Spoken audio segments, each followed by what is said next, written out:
आपके सपने मेरा संकल्प है, मेरी साधना है, मेरी तपस्या है। प्रधानमंत्री नरेंद्र मोदी को सुन रहे थे आप। 2023 विधानसभा चुनाव परिणामों को 2024 लोकसभा के सेमीफाइनल्स के तौर पर देखा जा रहा है। और लोकसभा का सेमीफाइनल बीजेपी ने जीत लिया है और इस चुनाव के नतीजों ने अब बीजेपी का हौसला और बुलंद कर दिया है। और साथ साथ एक बात और भी साफ हो गई है कि विधानसभा चुनाव में भी ब्रांड मोदी फैक्टर सबसे ऊपर रहा है। प्रधानमंत्री नरेंद्र मोदी के चेहरे और बीजेपी की रणनीति के आगे विपक्ष की रणनीति बेकार साबित हुई है। और इन चुनाव परिणामों के बाद प्रधानमंत्री नरेंद्र मोदी ने इंडिया गठबंधन यानी कि इंडिया अलायंस पर जोरदार अटैक किया और उन्हें एक फिर से घमंडिया गठबंधन कहकर पुकारा। देश की जनता का दिल जीतने के लिए राष्ट्र सेवा का जज्बा होना चाहिए और घमंडिया गठबंधन में रत्ती भर भी वो नजर नहीं आता है।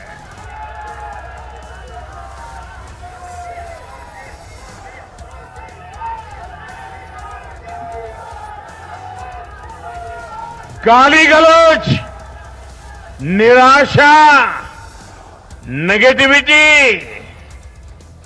एक घमंडिया गठबंधन को मीडिया की हेडलाइन जरूर दे सकती है, लेकिन जनता के दिल में स्थान नहीं दिला सकती।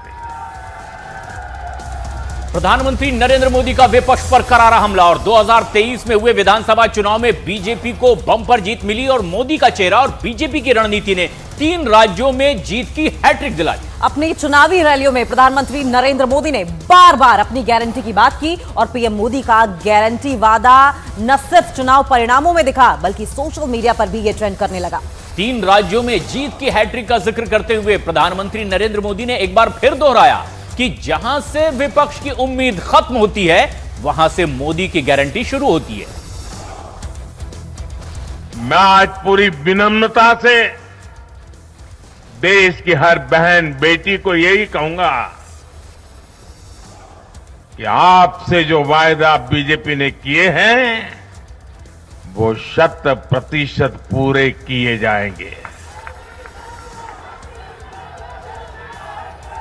और ये मोदी की गारंटी है।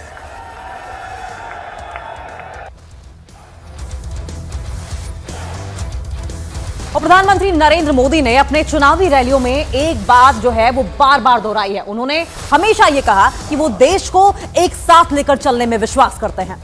उनका संकल्प हर वर्ग के विकास में है और विधानसभा चुनाव के परिणामों के बाद अब प्रधानमंत्री नरेंद्र मोदी ने विपक्ष पर इसी बात को लेकर एक बार फिर से तीखा हमला बोला है। और उन्होंने हमला करते हुए कहा है कि विपक्ष ने चुनाव के दौरान जातियों को बांटने की कोशिश की, जबकि बीजेपी के लिए जाति की परिभाषा कुछ और ही है। इस चुनाव में देश को जातियों में बांटने की बहुत कोशिशें हुई,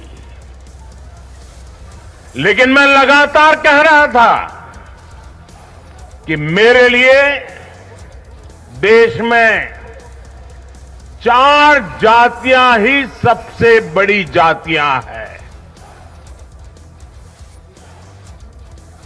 और जब मैं इन 4 जातियों की बात करता हूं,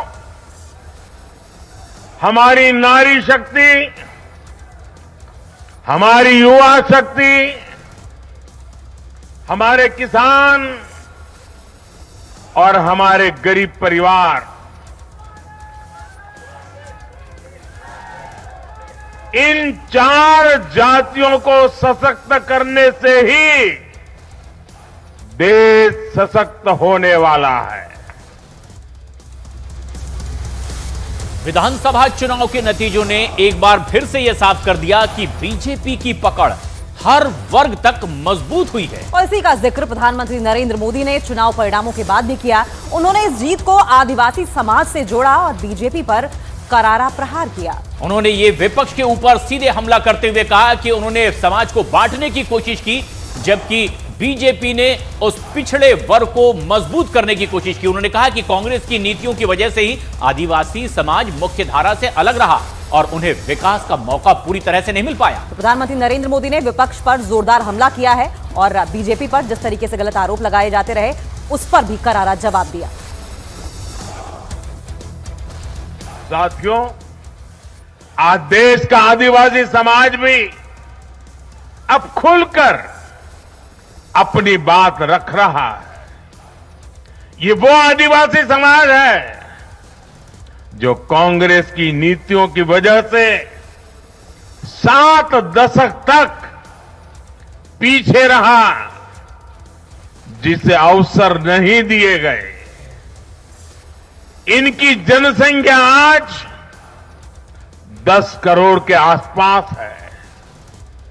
हमने गुजरात के चुनाव परिणामों में भी ये देखा है, जिस कांग्रेस ने आदिवासी समाज को कभी पूछा तक नहीं, उस आदिवासी समाज ने कांग्रेस का सफाया कर दिया। और हम सीधा रुख कर लेंगे, हमारे सहयोगी राजस्थान से भवानी हमारे साथ जुड़ गए हैं। भवानी, राजस्थान में मुख्यमंत्री का चेहरा कौन होगा, इसको लेकर कशमकश तेज हो गई है। आप कहां मौजूद हैं और क्या लेटेस्ट अपडेट है? देखिए, इस चेहरे की रेस के बीच में एक तस्वीर मैं बता देता हूं, जिससे अंदाज़ा लगाएंगे कि राजस्थान की सियासत में 20 साल सेंटर फोकस के अंदर ही वसुंधरा राजे, ये उनका आवास है। इनके आवास के बाहर खड़ा हूं इस वक्त। वसुंधरा राजे घर के अंदर है और बाहर सन्नाटा है।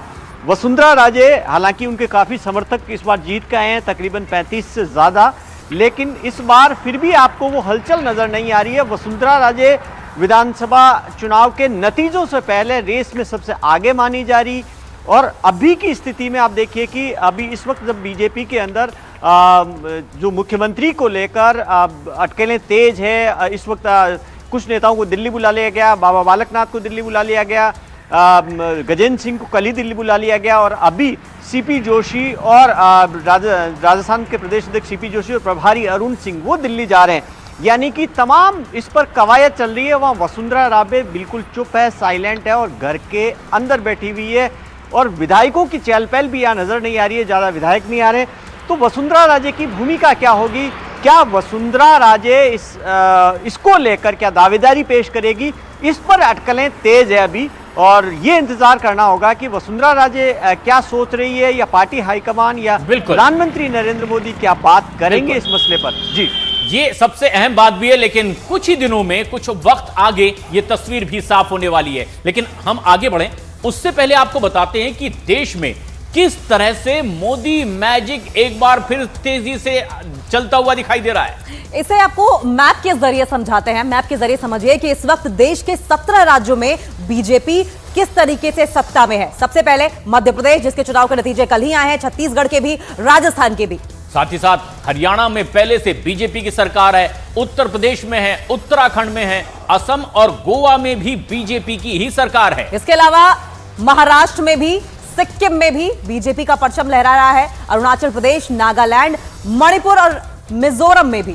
अब तक के बीजेपी लगातार साझेदारों के साथ में सत्ता में रहे। लेकिन यह तस्वीर आप देखिए, ये संसद का शीतकालीन सत्र शुरू होने से पहले ही ये वो नेता हैं जो अब वापस आए, जबकि विधानसभा के चुनावी समर में लगातार मुकाबला करते दिखाई दिए थे। और इस तस्वीर में अगर आप देखें तो देखिए, बीजेपी के राष्ट्रीय अध्यक्ष जेपी नड्डा भी प्रशांत में दिखाई दे रहे हैं। बिल्कुल, बीजेपी के तमाम वो नेता अब वापस दिल्ली लौट करके नए सिरे से संसद में मोर्चा संभालते हुए आज पहला दिन गहमा गहमी वाला हो सकता है।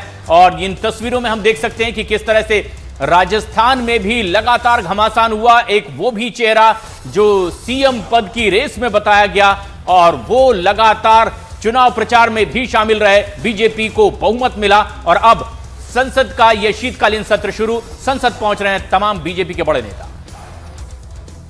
तो ये तस्वीरें जो आप आपकी टीवी स्क्रीन पर आप देख रहे हैं, तमाम जो सांसद वहां पर जेपी नड्डा के साथ मौजूद हैं। जिस तरीके से विक्रांत भी थोड़ी देर पहले हमें बता रहे थे कि कॉन्फिडेंट नजर आ रहे हैं, विक्ट्री साइन दिखाते हुए तमाम सांसद पहुंचे हैं। और क्योंकि आज शीतकालीन सत्र आज से शुरू हो रहा है, ऐसे में प्रधानमंत्री नरेंद्र मोदी का संबोधन होगा और उसके बाद आपको बताएं कि शीतकालीन सत्र शुरू होगा।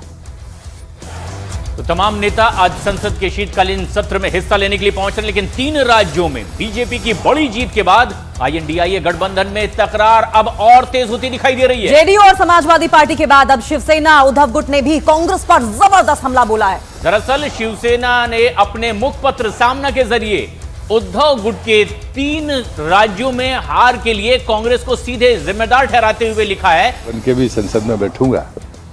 कल मैं विधायक का सर्टिफिकेट मुझे मिला है और आज मंत्री के रूप में राज्यसभा में जल जीवन मिशन का दूसरे नंबर पर क्वेश्चन भी है, तो मुझे लोकसभा में भी जाने का मौका मिलेगा और राज्यसभा में भी जाने का मौका मिलेगा।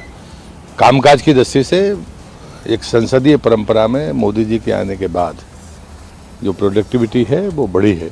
मैं विश्वास करता हूं कि सभी लोग उस चर्चा में भाग लेंगे और जो मुद्दे हमारे सामने लिस्ट हैं उन पर चर्चा हो, व्यवधान ना हो, ये ज़्यादा बेहतर होगा। जी सर, उन जगह पे बीजेपी ने एक अच्छी जीत हासिल की है, मध्य प्रदेश भी उसमें है और आपने भी काफ़ी आपका जो रहा है, आपने बताया कि 90 से 92 जो है आपकी सभाएं रही हैं।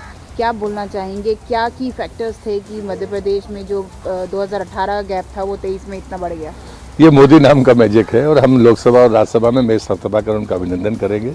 इस जीत का जश्न देश के कार्यकर्ता तो मना ही रहे हैं, जनता भी मना रही है, क्योंकि ये सीधा जनता का कनेक्ट है। क्योंकि गरीब कल्याण जनता के लिए, महिला सशक्तिकरण जनता के लिए, युवाओं का भविष्य की चिंता आने वाली पीढ़ी के लिए और किसान के सम्मान और स्वाभिमान के लिए कर देना, ये मोदी की पहचान बनी है देश के भीतर। जी सर, एक आखिरी गारंटी जो है काफ़ी ज़्यादा चल रहा है, कल से ही कह लो, आपकी कल से काफ़ी ज़्यादा चल रहा है। एक ही देश की एक गारंटी, मोदी गारंटी, क्या यही फॉर्मूला? 31,310 वोटों से नरसिंहपुर से विधायक का चुनाव जीत चुके हैं। विधानसभा का चुनाव केंद्रीय मंत्री प्रहलाद सिंह पटेल ने लड़ा। उन्होंने कहा कि जो मेरी जिम्मेदारी के बतौर केंद्रीय मंत्री मैं एक बार फिर सदन में मौजूद हूं।